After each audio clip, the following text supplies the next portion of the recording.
Magandang araw kaibigan, tuloy po kayo sa Gab and Boss TV.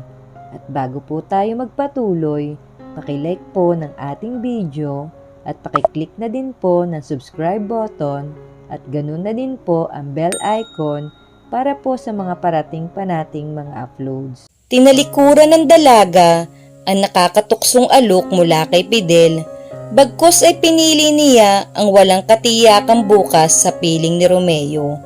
Ngunit natuklasan ng dalaga ang masakit na katotohanan pagkat hindi niya kailanman mapapantayan ang mga katangian ng babaeng minamahal nito.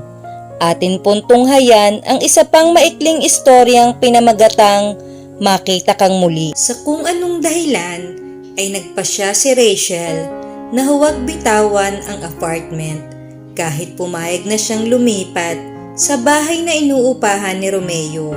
May naipon pa naman siyang sasapat para sa 6 na buwan na upa bukod pa sa panggastos niya sa pag-aaral na nakadeposito ng separate sa isang bangko. Aywan, pero parang nararamdaman niyang darating ang pagkakataong kakailanganin niya ang isang lugar na matatakbuhan. Nagpaalam lamang siya sa may-ari na magbabakasyon, kaya kung maaari ay pakitingnan nito ang unit niya habang wala siya roon. Iniligay niya ang mga damit at lahat ng personal na gamit sa isang malaking maleta at traveling bag. Nakahanda na siya sa pag-alis nang dumating si Romeo para sunduin siya. Gwapong-gwapo ang lalaki, mabango, parang prinsipeng magdadala sa kanya sa isang kaharian kung saan siya ang magiging reyna. "Bakit mo ko tinitingnan ng ganyan?" tanong ni Romeo nang ngumiti-ngumiti rin ang mga mata. Parang kamay yung humaplos sa puso ni Rachel. Naglalambing, naniyakap ang dalaga ang kasintahan at inihilig ang ulo sa balikat nito. "Pakiusap, huwag mo kong sasaktan. Hindi ko gagawin yan, Rachel. Mahal kita at patutunayan ko yan sa'yo. Paano kung may makita kang ibang babaeng nakakahigit sa akin? Ipagpapalit mo ba ako sa kanya?" tanong niya at itiningala ang mukha nito. "Rachel, anong klaseng mga tanong iyan? Just answer me, Romeo. Ipagpapalit mo ba ako sa iba? No, ngayong narito ka na, hindi na ako titingin sa ibang babae. You'll be my only one, Rachel. Ang mamahalin ko at paglilingkuran." Buong pagmamahal na tinugon ni Rachel ang mga halik ni Romeo. "Dadalhin ko na ang mga gamit mo sa jeep." "Romeo," naiiskandalong hinawakan ng dalaga ang mukha. Para siyang lalagnating sa magkahalong damdaming pinukaw ng presensya ni Romeo, idagdag pa ang pagiging pilyo nito. May ibinulong ang lalaki at bilang reaksyon ay kinurot niya ito ng pino sa tagiliran. Napaigtad si Romeo bago nagtatawang inawat siya. "Don't do that again and you'll be sorry," anito habang hawak ang kanyang mga kamay. "So, I won't be sorry, love. Kaya lang, ikaw ang inaalala ko. Baka hindi ka na makapagmaneho," nakangiti niyang sabi. "Pilya," bulong ni Romeo. Bakas ang pagka-amuse sa kanyang sinabi. "Kung sa training camp ay hindi ako sumuko, doon pa kaya?" "Romeo, tama na, okay?" Agad na umiwas si Rachel nang akmang hahagkan ng lalaki. Iniabot niya ang susi ng apartment bago nagpatiuna ng lumabas. Sumakay siya sa jeep at doon na lamang hinintay ito. At least doon sa labas ay ligtas siya sa mga panunukso ng lalaki. Iniram ko kay Chip, mahirap kasing kumuha ngayon ng taxi. Paliwanag ni Romeo. Tukoy ang military jeep. Nang lumabas, dala ang maleta at traveling bag niya at inilagay sa likurang bahagi ng sasakyan. "Hindi kaya tayo maambush nito?" biro niya nang nasa likod na ito ng manobela. "Mabait na pulis to, Rachel," may pagmamalaking sabi ni Romeo. Tukoy ang sarili. "Ligtas ka kapag ako ang kasama mo." "Talaga? Hindi nga ba't napahamak ako sa iyo nung isang gabi?" Makahulugan ang ngiting ipinukol niya sa lalaki. Sa alala pa lamang na mga namagitan sa kanila ay ramdam na niya ang paggapang ng init sa buo niyang pagkatao. "Na," tugon nito, Yun ang kapahamakang hindi mo ikamamatay kahit paulit-ulit na mangyari. Talaga ha? Kunway hindi siya kumbinsido sa sinabi nito. Ngumiti si Romeo at ginagap ng kanang kamay ang palad niya habang ang kaliwa na may nakahawak sa manubela. Maya-maya ay naging seryoso ito. You don't know how happy I am right now, Rachel. Akala ko'y hindi na darating sa buhay ko ang isang babaeng karapat-dapat kong mahalin. Maligaya rin ako, Romeo, dahil narito ka, magmamahal at mangangalaga sa akin. Sawang-sawa na ako sa pag-iisa. Kaya kung mawawala ka pa sa akin, parang ayoko nang mabuhay. Mariing pinisil sa palad ang tanging tugon ni Romeo sa kanyang sinabi.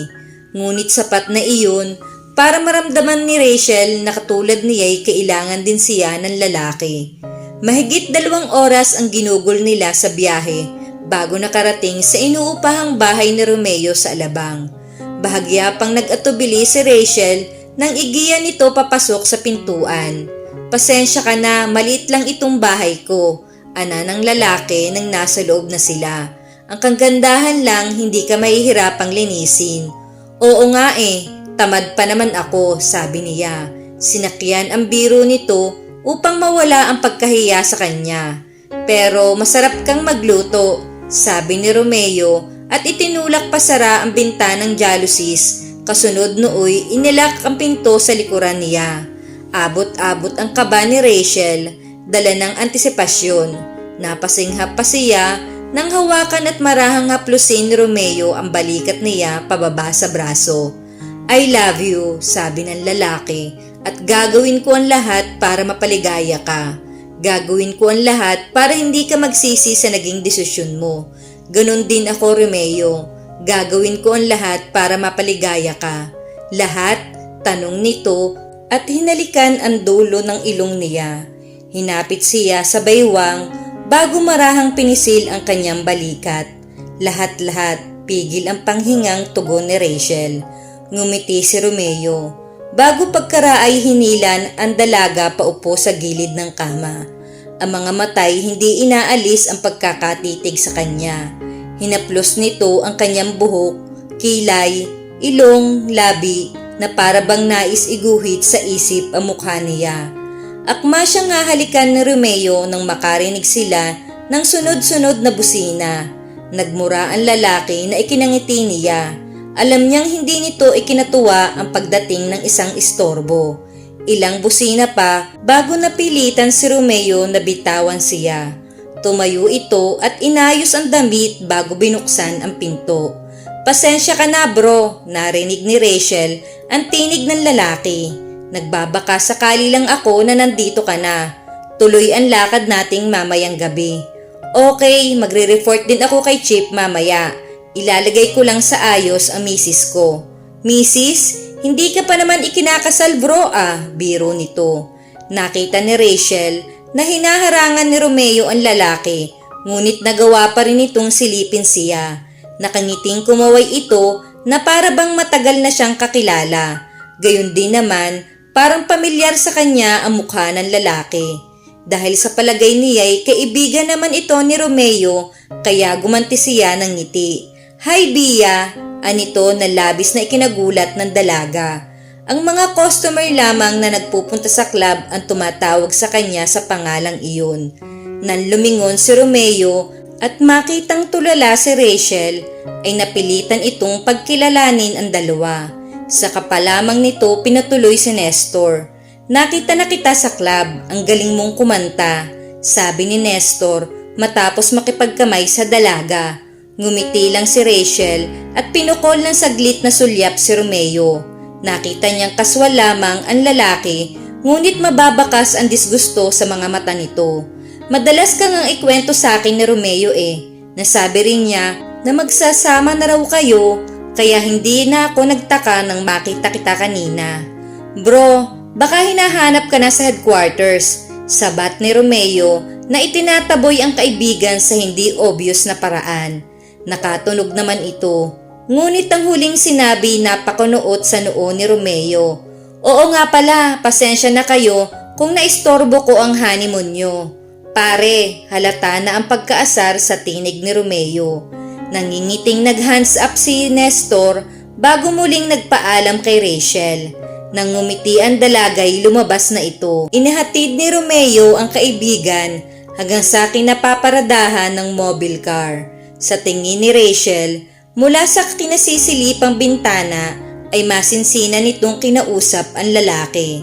Panay ang tango ni Nestor, seryoso. Ngumiti lamang nang tapikin sa balikat si Romeo. Pasensya ka na sa kaibigan ko. May pagkamakulit talaga yon, sabi ni Romeo nang pumasok at makita siyang nakatayo sa tabi ng bintana. It's okay Romeo, kaibigan mo naman siya eh. Sabi sa pamamagitan ng mga matay ipinarating sa lalaki, walang idinulot na problema sa kanya ang ginawa ni Nestor. Narinig niya na magpawala ng isang malalim na buntong hininga si Romeo. Makaraay itinuro ang bahagi ng closet na maaari niyang paglagyan ng mga gamit niya. Pagkatapos ay nagpaalam itong ibabalik na muna ang military jeep sa headquarters. Tumango siya at sinabing huwag itong mag-alala. Ngunit nang mawala na ang lalaki, malungkot na napaupo sa gilid ng kama si Rachel. Hindi niya kailanman ikinahiyang nagtatrabaho siya bilang singer sa club. Pero bakit kanina, sa harap ng kaibigan ni Romeo ay parang gusto niyang itanggi ang totoo. Wake up princess, bulong ni Romeo na gumising sa natutulog na diwa ni Rachel. Naalimpungatan ang dalaga at pupungas-pungas na bumangon. Automatic kong napatingin sa orasang nakasabit sa bagitan ng dalawang bintana. 10:00 na ng umaga. Oh, I'm sorry, nakalimutan kong ipaghanda ka ng almusal. Sabi niya na nalungkot sa isipang unang araw pa lamang ng kanilang pagsasamay, pumalya na kaagad siya sa tungkuling dapat gampanan. Nanibago ang pakiramdam niya sa bagong kapaligiran. Idagdag pa ang panghihinayang na wala si Romeo sa kanyang tabi sa unang gabi niya roon, kaya madaling araw na siya nakatulog. Ngunit nauunawaan niyang umpisa lamang iyon ng malalamig na magdamag hanggat hindi nalilipat sa umaga ang duty nito. Pero hindi siya dapat magreklamo pagkat bahagi ng trabaho ni Romeo ang pagsasakripisyo. Ang kagandahan nga lang, sa umaga na may maghapon silang magkasama ng lalaki. Nakangiting pinisil ni Romeo ang kanyang baba. It's okay love, alam ko namang hindi ka nakatulog kagabi sa kakaisip sa akin diba? Yabang, bakit alam na alam mo? Tanong niyang ikinawit ang mga braso sa liig nito. Dahil ikaw din ang nasa isip ko buong gabi. Kung pwede nga lang na umuwi sandali para ibinulong nito ang huling sinabi. Pinong kurot sa tagiliran ang naging tugon ni Rachel, ngunit hindi maitatatwa ang pamumula ng kanyang mga pisngi. Ang sensasyong gumuhit sa buong pagkatao niya, dala ng bulong na iyon. I miss you, sabi ni Romeo at hinalik-halikan ang liig niya.